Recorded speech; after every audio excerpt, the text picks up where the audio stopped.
Hi there, it's Liz Shaw here from Shaw Lifestyle, helping you to get your nutrition, exercise and stress management in line to give you the Shaw lifestyle that you need and deserve. Looking today at an aspect of stress which I think we tend to sort of shy away from and tend to not want to talk about very much, and that is the aspect of panic. It's horrible.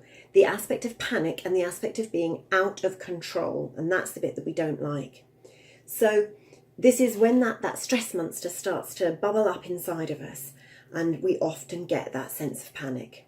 So I want you to picture the scene here. You're sitting in perhaps an unexpected traffic jam, and you realise that you're running late. You try to look beyond the few cars in front of you. You can see nothing but red brake lights. Endless cars with no sign of anything freeing up or starting to move. You try again to look beyond them, but no luck. You look at your watch again, time is ticking and you are stuck. There's nothing you can do.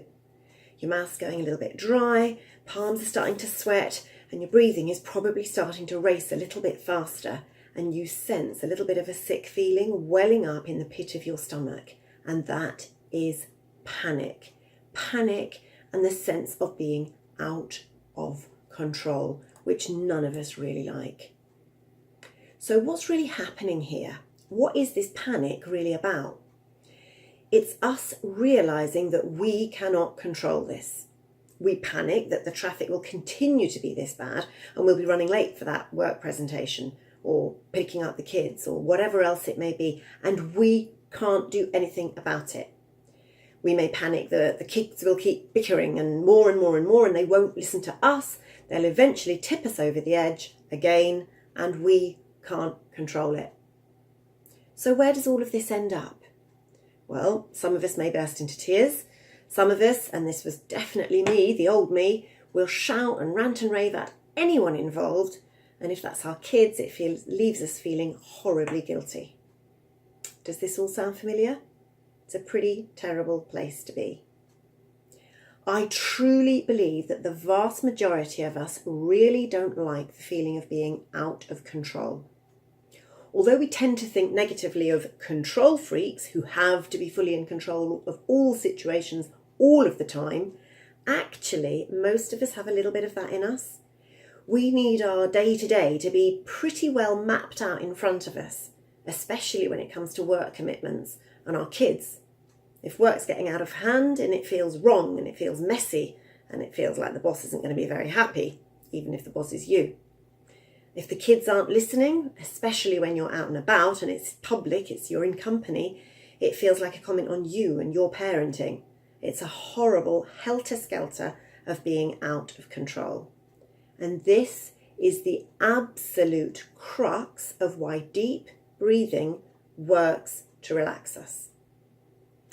So what happens is, as we start to panic, our breath starts to quicken.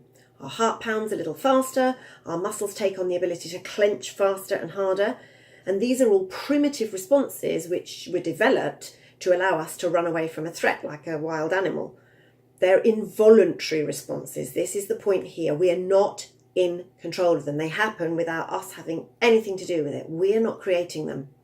This adds yet another thing we feel we can't control, and it makes us feel wretched.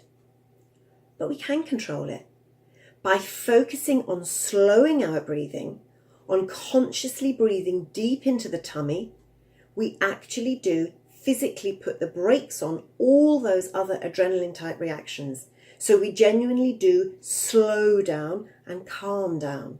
And that is what will put you back in control of what's happening in your body. And that is just such a huge relief. Most importantly, it's a fabulous way to come down from a stressful situation. So back to picturing that scene.